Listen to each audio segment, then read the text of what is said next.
Hi, it's Miles Red Songbird, D. Michelle Birdsong in New York City. This is Singh Birdsong, Edwin Birdsong, whose funeral was a couple of days ago that we're talking about. We're relieving our grief. And Stevie Wonder, who was at the funeral, Robin Birdsong, Edwin's daughter, who was at this is a picture after the funeral, Sophia Morris, Steve's daughter, at the funeral. This is Miles Red Songbird and Robin when Robin was in New York on her way to the funeral. This is a notice about a book, Talk and Share Method of Overcoming Grief, ebook by D. Michelle Birdsong at Amazon Kindle store. So check it out if you're grieving, because you can get the grief out of every crevice of your brain if you just ask the right questions. Okay, part 4. Let's see, where do I put the camera? I'll put it here. Let me put Singh in the picture as well. Okay. Here we go. Part 4, Edwin Birdsong's story. His supernatural image I created. He told me to take credit for what I did, and it's new to me, but I'm doing it. And I made his costume. This is his image, right? Gary said that to me. Or Shatima may have said, one of them said, you created his image. I know, I was there. And I did his hair. I did all of this decoration on his vest. This is my mother's bracelet. I let him use it. He put the beads here. He's very creative. I put embroidered stars on his pants. Okay. And it was his idea to put the feathers in his hair. The word birdsong is a Cherokee word. And the birdsong, the birds are the children of the sun, and they sing their songs called tweets and twitterings and entertain the sun, the creator. So he has the feathers of birds. Okay. What else? Okay.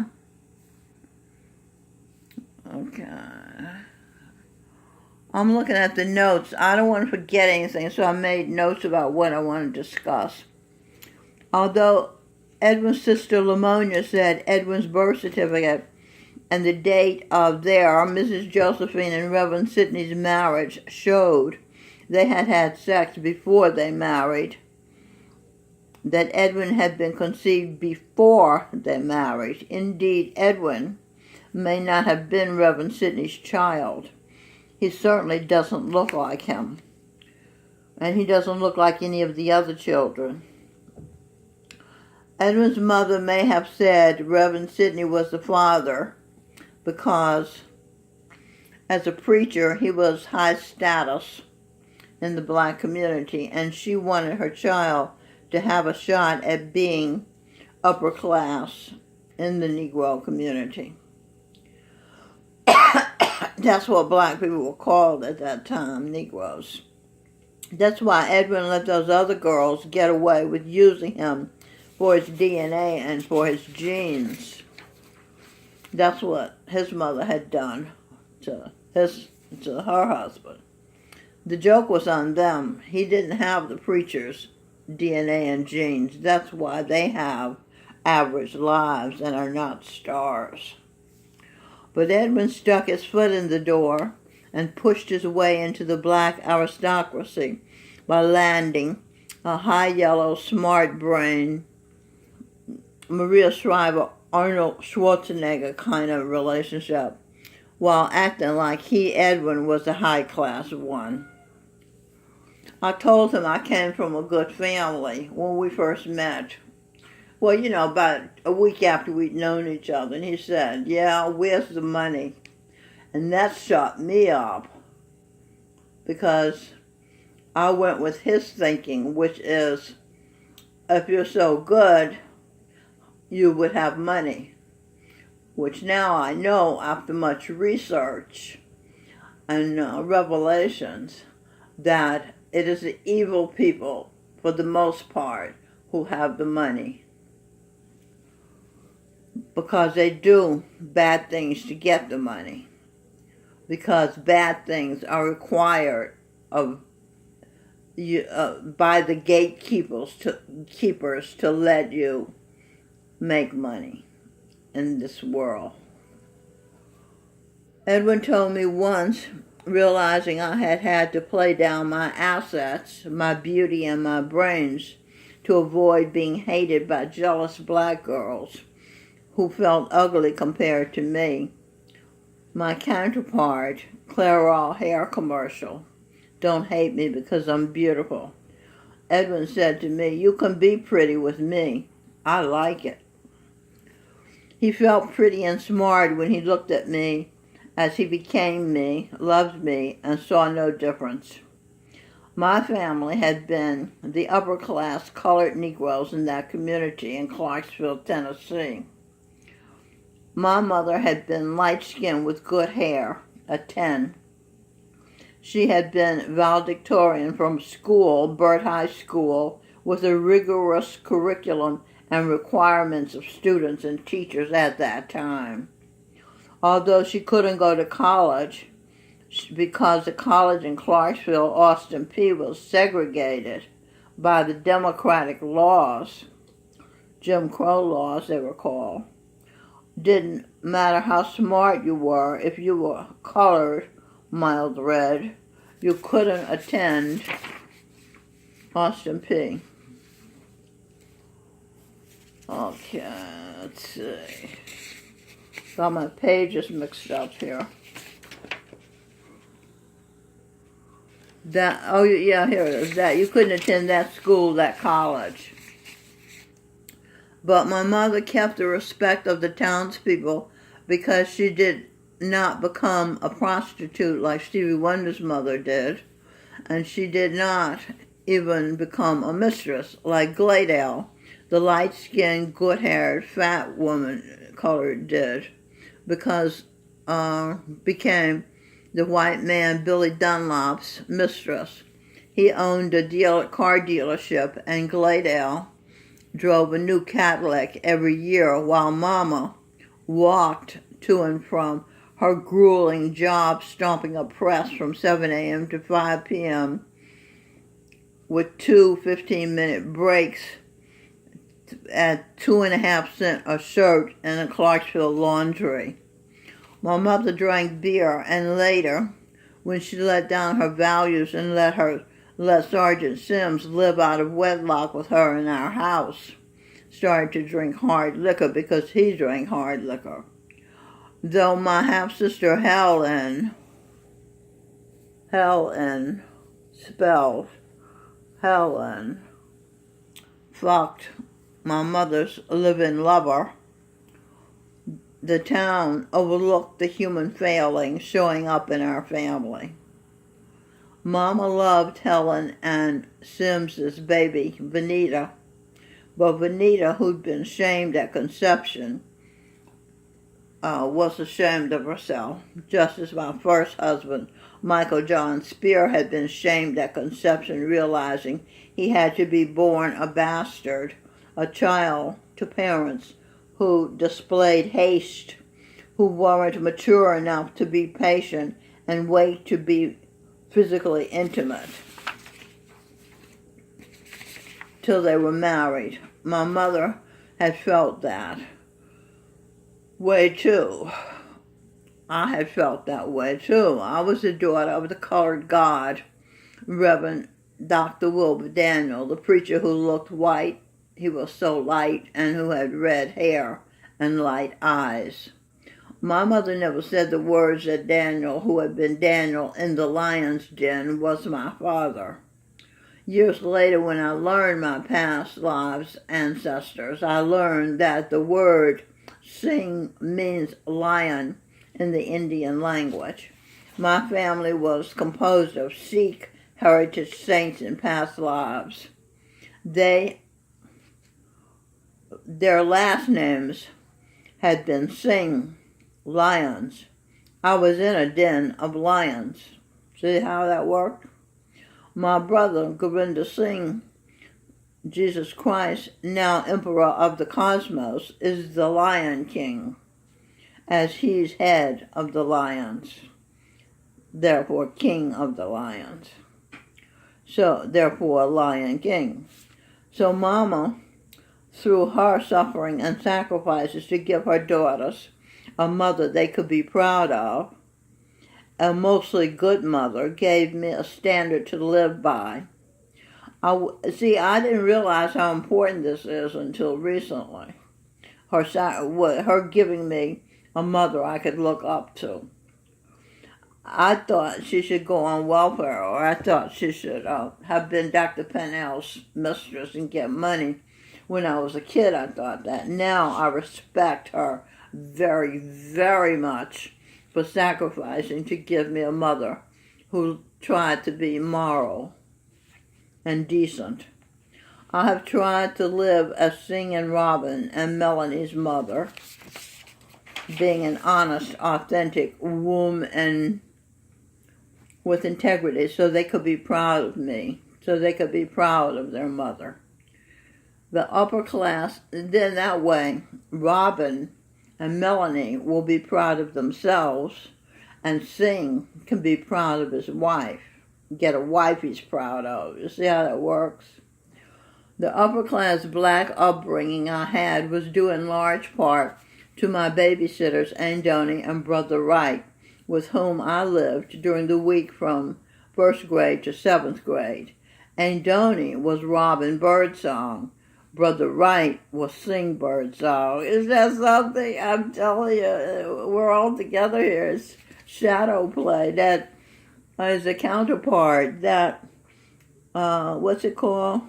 Twilight Zone episode, where the people are in a courtroom, the lights go out, and then when the lights come back on, the same people are in the same courtroom, but they're playing different parts. That's the way the world is. Look at that light on Robin's face. Look at that. I can't get rid of it. The light loves her. She was a stay-at-home mother, and Donnie was a stay-at-home mother substitute who did all the things a good mother would do. She gave me music lessons. She took care of my hair. She made me clothes. She cooked the best food from scratch. She let me help her make a caramel cake.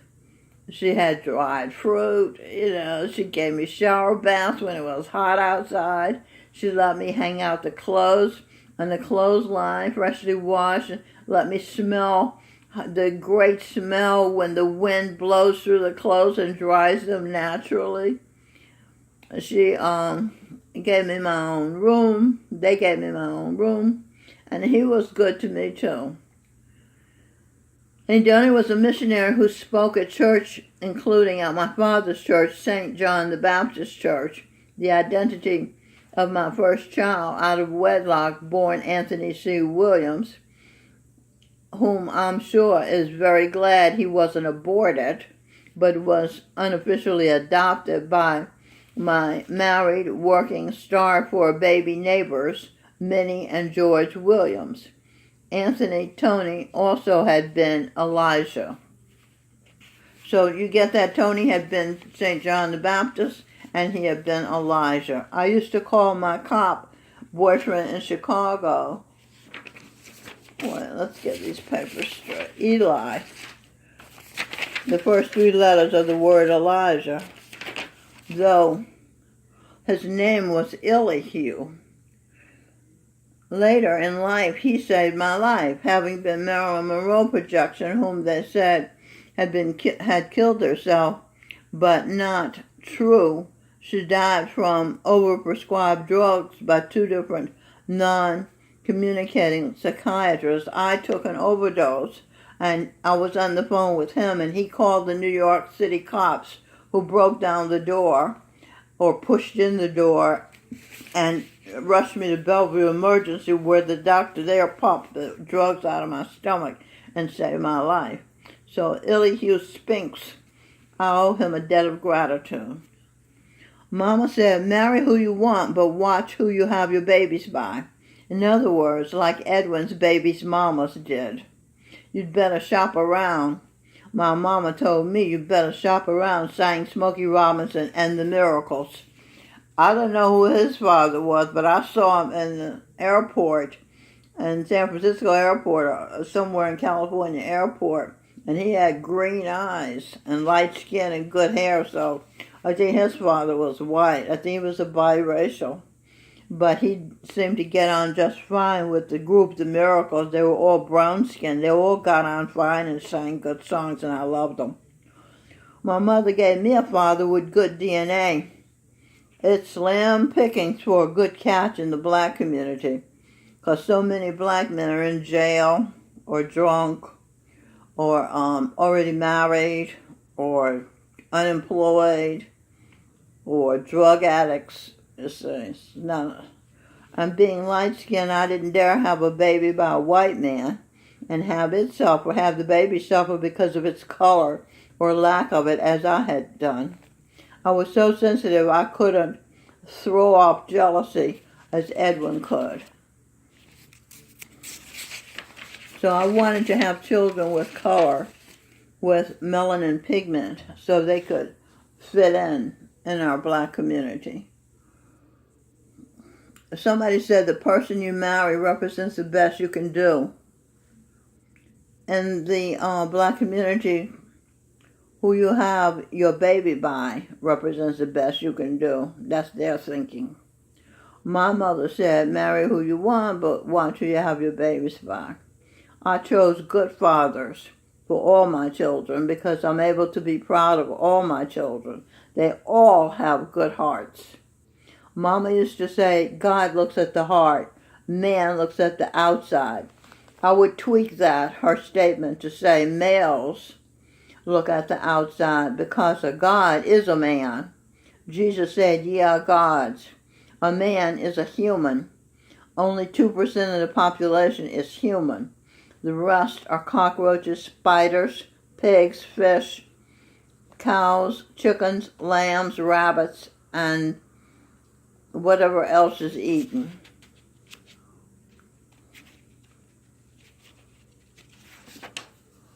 Elzada, one of Edwin's sisters, said the black Muslim groupie seeker of preacher celebrity sperm came to California with Edwin. And she, Elzada, told Edwin, no, Michelle is good people. Isn't that beautiful? I love her loyalty. I was surprised. I didn't even know she thought I was good people. I didn't think she was thought I was bad people. I didn't think she thought of me one way or the other. I don't know how she knew that I was more than one person, that I was people, that I was parts of past lives' identity, but I always respected her more after she told me that what had happened. Shatima just emailed me. I sent her an email of the photo of all Edwin's children taken at the funeral. I told her, I am sending you a picture of Edwin's children, the ones he wanted, Singh and Robin, and the ones his fuck buddies wanted, the others.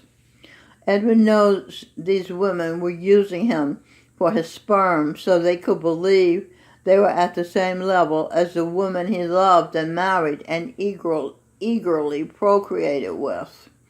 It's not about trying to hurt or shame anybody, but the truth is not optional. It must be told so life makes perfect sense. The sun cannot withhold his light to avoid showing up the dirt. He must light the world for the life of all. Whether they choose to be good or evil is their decision, but they should know their family, 8 generations forward and 8 generations back, will benefit or suffer from their decisions. Listen to and obey your conscience is my suggestion. And that's it. Okay, it's Mild Red Songbird in New York City. I hope you have learned from the video, and I hope you were entertained by the video. Okay, this is Mild Red Songbird. I'll speak to you again on the next video. Remember, talk and share.